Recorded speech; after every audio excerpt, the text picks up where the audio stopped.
सुबह ऑफिस जाते समय रास्ते में संता की गाड़ी बंद हो गई। पीछे वाली गाड़ी वाला बार बार हॉर्न बजाने लगा। संता चिढ़कर गाड़ी से उतरा, पीछे वाली गाड़ी के ड्राइवर को चाबी दी और बोला, ले भाई तू स्टार्ट कर ले, हॉर्न मैं बजाता हूँ।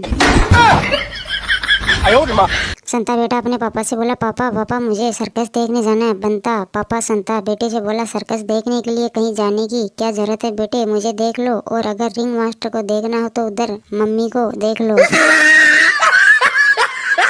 मिनी बोली, मैं पड़ोसी से प्यार करती हूँ और उसके साथ भाग रही हूँ। बंता ने मिनी से कहा, अरे वाह बहुत बढ़िया, मेरे पास और समय दोनों बच गए। मिनी ने कहा, पापा मैं चिट्ठी पढ़ रही हूँ जो मम्मी रख कर गई। सुनकर संता हुआ शॉक्ड। चिंटू ट्रेन में सफर करने वाला था। घोषणा हुई, बिना टिकट सफर करने वाले यात्री होशियार। घोषणा हो रही थी कि चिंटू बोला, अरे वाह बिना टिकट सफर करने वाले यात्री होशियार, और हमने टिकट ली तो हम बेवकूफ। जीतो मायके से वापस आई तो पप्पू दरवाजा खोलते हुए जोर जोर से हंसने लगा। जीतो ने पप्पू से पूछा, ऐसे क्यों हंस रहे हो? पप्पू ने जीतो से कहा, बुजुर्गों ने कहा है कि जब भी मुसीबत सामने आए उसका सामना हंसते हुए करो।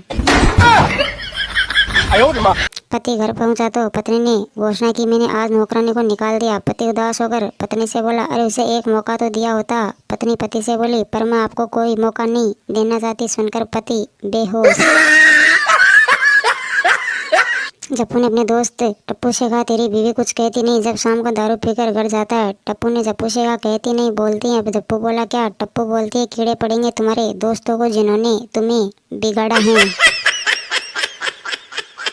शादीशुदा मर्दों के लिए एक सुझाव, जब आपका अपनी पत्नी से झगड़ा हो जाए और वो मनाने के बाद भी आपसे बात नहीं करे तो रसोई घर में रखे सभी जार और बोतलों के ढक्कन खूब ताकत लगाकर टाइट कर दे और फिर देखिए कमाल। पति ने चोर को पकड़ लिया। पत्नी मोटी थी, चोर के कंधों पर बैठ गई, बोली, आप जल्दी से पुलिस को बुला लाओ। पति इधर उधर देखने लगा। पत्नी, क्या देख रहे हो? पति बोला, चप्पल नहीं मिल रही मेरी। चोर, जल्दी कर भाई, मेरी चप्पल पहन के चला जा। यात्री ट्रेन से उतरा। उसने संता से पूछा, ये कौन सा स्टेशन है? संता हंसा और जोर से हंसा, जोर जोर से हंसा, हंसते हंसते लोटपोट हो गया और बड़ी मुश्किल से अपने आप को संभालते हुए बोला, पगले ये रेलवे स्टेशन है।